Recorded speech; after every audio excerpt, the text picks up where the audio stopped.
Welcome, Real Life Stories viewers. Get ready for a riveting tale in I Cheated with My Mother-in-Law. Meet Michael, a 24-year-old whose career switch leads him to a city where his alluring mother-in-law, Natalia, resides. A business trip ignites a forbidden passion, unraveling a story of love, guilt, and self-reflection. Hit subscribe, buckle up, and let's explore the story.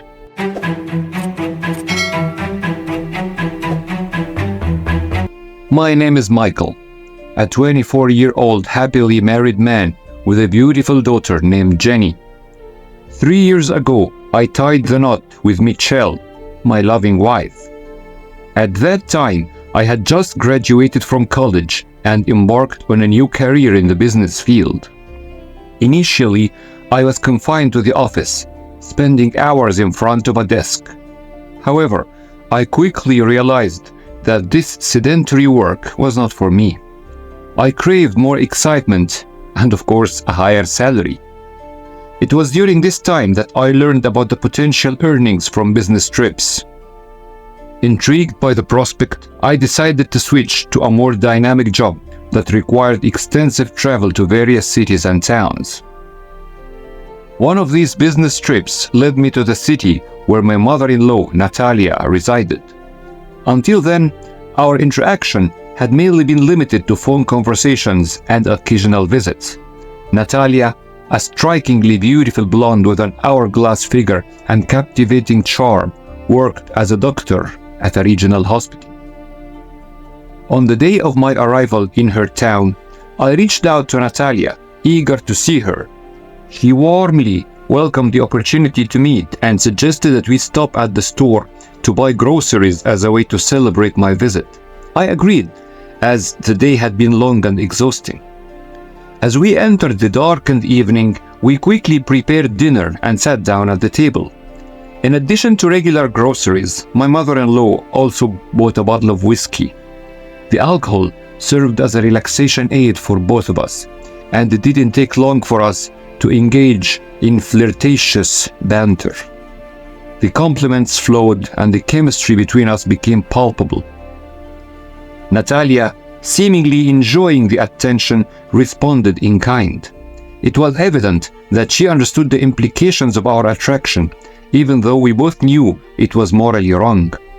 However, her desire to continue was overpowering, and I couldn't resist the allure of this captivating woman before me. Natalia suggested that we move to the bedroom. I followed her lead, my thoughts overwhelmed by desire.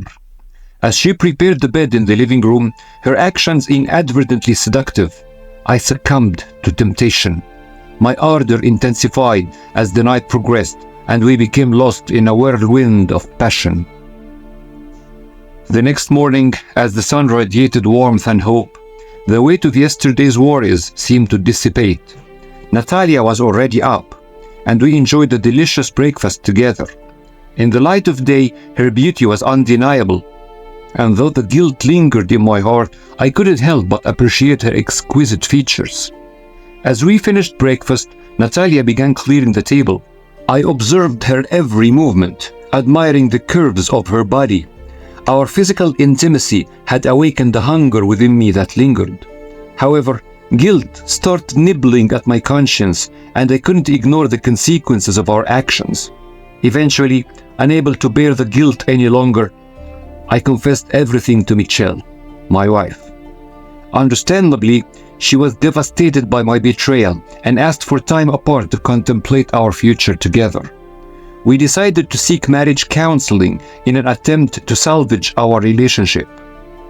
Months of therapy followed, marked by pain and self-reflection. I cut off all contact with Natalia to focus on rebuilding my marriage. Michelle gradually regained her trust in me, but our intimacy remained strained. Despite our efforts, it became clear that our journey had come to an end, and we tearfully finalized our divorce. Lost and adrift, my only source of stability was Natalia. One day, emotionally shattered, I sought solace in her embrace. However, I soon realized that our desires and expectations no longer aligned. She yearned for companionship and peaceful moments together, while I still clung to the hope of a fairy tale romance. We parted ways, acknowledging the incompatible nature of our relationship. I resolved to work on myself and prioritize self-improvement before seeking a new partner. In time, I met Lydia, a woman who brought joy and stability into my life. Our connection developed slowly but steadily, and I found solace in our deep conversations and shared interests. When I least expected it, our relationship blossomed into something beautiful. On the anniversary of our first encounter, I poured out my heart to Lydia. Overwhelmed with happiness, I knelt down and proposed. She accepted, and in that perfect moment I realized that the search for love had finally come to an end. My winding journey, marked by mistakes and self-discovery, taught me invaluable lessons about love and the importance of self-growth.